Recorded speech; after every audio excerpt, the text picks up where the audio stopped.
Hello, I'm Jamila Musayeva, an international social etiquette consultant and the author of the book Etiquette, the Least You Need to Know. A lot of my video subscribers have been asking me to do a video on how to walk, how to stand, and how to have a good posture. So I decided to make a video that I call the Deportment video. This is going to be a series of videos dedicated to exactly that. The first part of the Deportment video is dedicated on a good posture and how to walk properly. The second part will be dedicated on how to have a good stance, how to sit properly, and how to pick drop items elegantly. So make sure you like, comment, and subscribe to my channel so you don't miss out the new videos that I'll be uploading. Let's begin with the most important aspect when it comes to everything, to how you sit, to how you stand, to how you walk, and that's a good posture. A good posture is the key to mastering your presence, your overall demeanor, the way you carry yourself. So that is essentially what deportment is.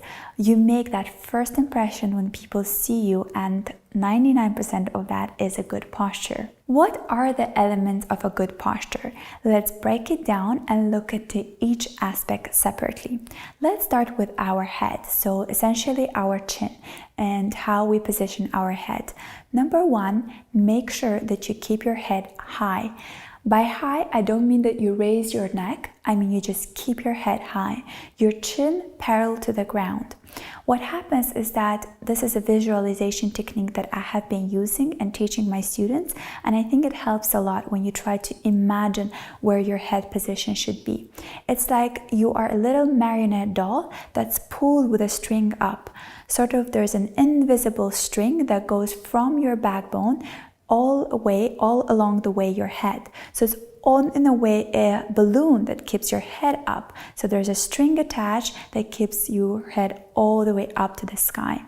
This visualization techniques make sure that you can position your head in a way that's high but not above, so exposing too much of your neck.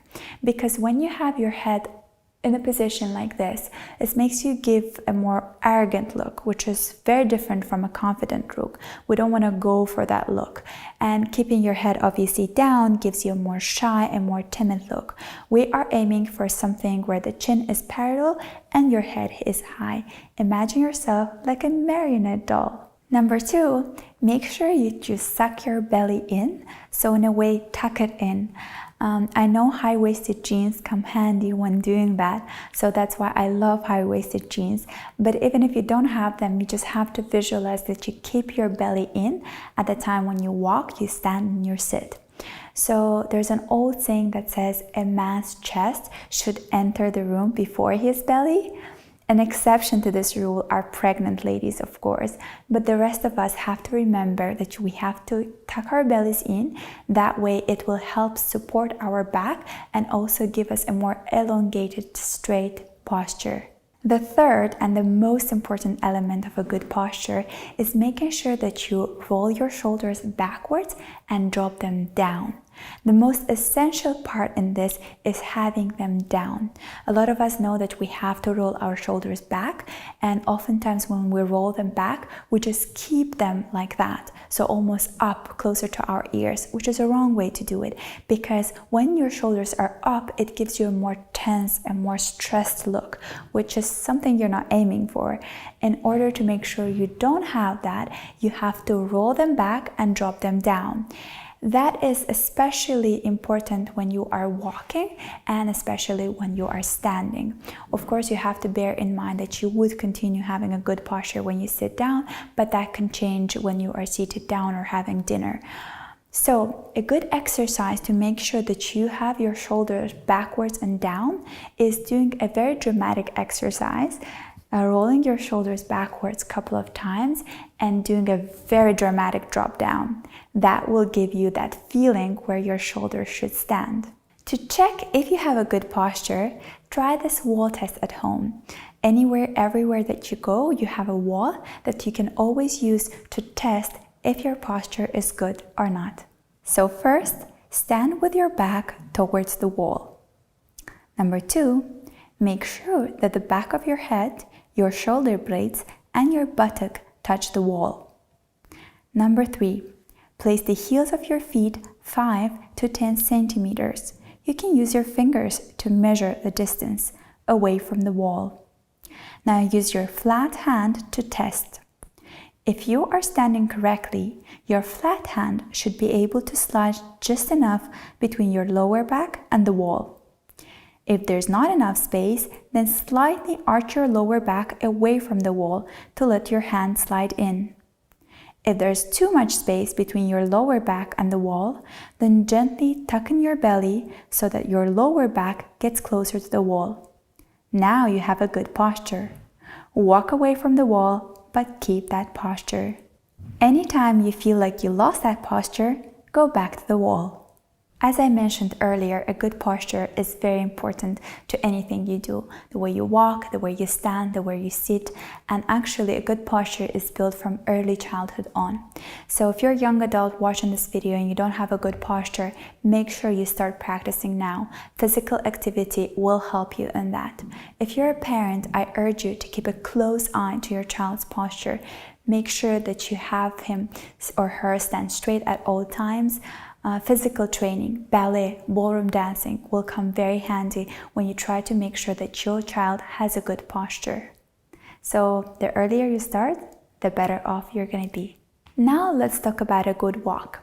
In early 20th century, in finishing schools, girls were taught on how to walk. Finishing schools are something we refer to today as etiquette schools, but they were really more than just etiquette schools. They prepared young ladies for life after school. So what was the exercise about? The exercise was called a book on the head.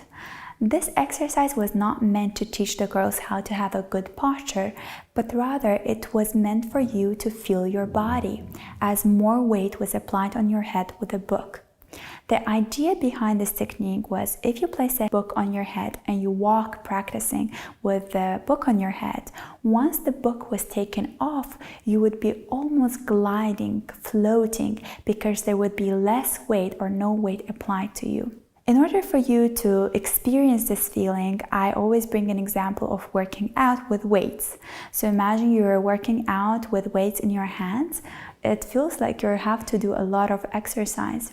But once you drop them down, you feel like your hands are floating, almost, they're weightless almost.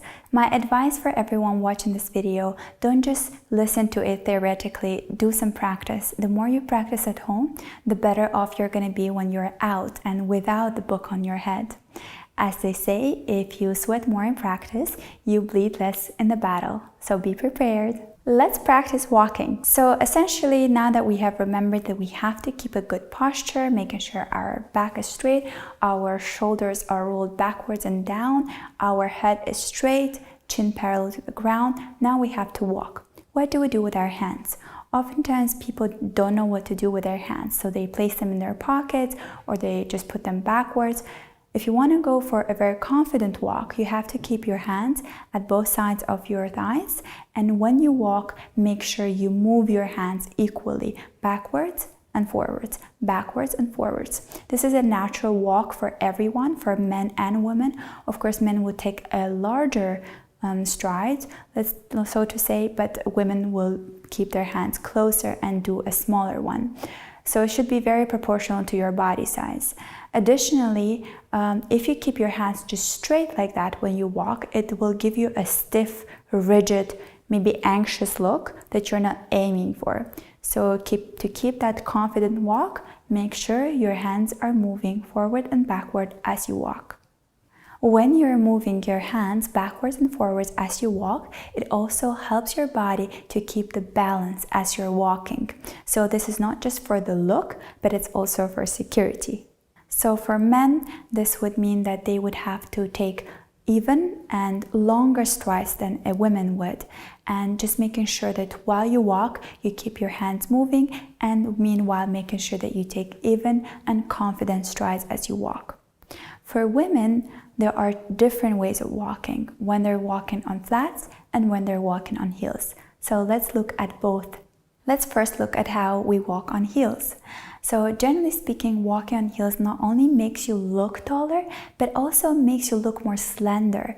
This is because when you're on heels, you naturally suck your belly in more and arch your back a bit more. When you're walking, this gives you an overall slimmer look. Of course, there are some disadvantages to wearing heels as well. So you have to make sure that your health condition and what you're comfortable with is working for you. So if walking on heels is not your thing, please don't feel like I'm urging you to walk on heels. It's good to practice walking on them once in a while if your health condition allows you to.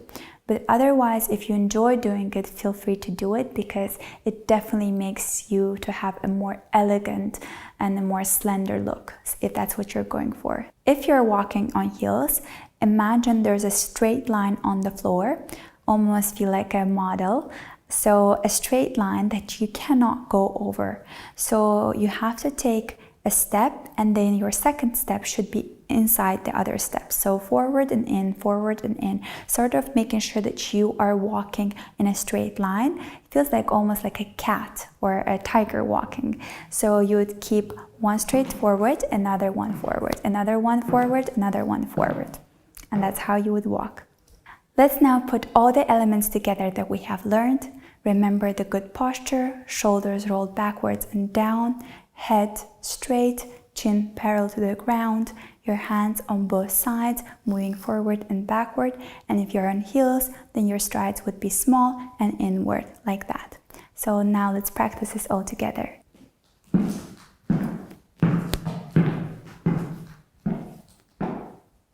I switched to flats to show you how a good walk would look on flats. Everything else still applies: a good posture, chin parallel to the ground, hands on your both sides, moving forward and backward. This time your walk would be different. So instead of walking in one straight line with steps inwards, you would think that there are two lines on the floor, and so you would make sure you place even strides on the floor as you walk. Now let me show you how this is going to look like. And the final element when it comes to having a good walk is making sure that not just your head is straight, but also your gaze is open and you're actually looking at everyone. This is important because if you put your head down and you're looking at your feet, you can stumble, you can hit someone, you can actually hit the wall, which is not a great thing to do. So when you have your head up and your gaze is open towards everyone, it ensures that you'll make sure that you will be able to see someone that you know that you'll be able to greet, but also might be able to meet the love of your life. So make sure that you look straight, that you don't look down when you walk, and give yourself that good posture when you walk. Thank you so much for watching this video. I hope that you liked it. Please make sure that you leave comments if you have any questions, and I hope that you actually practice the tips that I've been giving you, so the wall test or the book on your head. And please make sure that you write to me what are some topics that you would like to hear more about, and I'll be more than happy to film new videos. See you in the next video. Bye!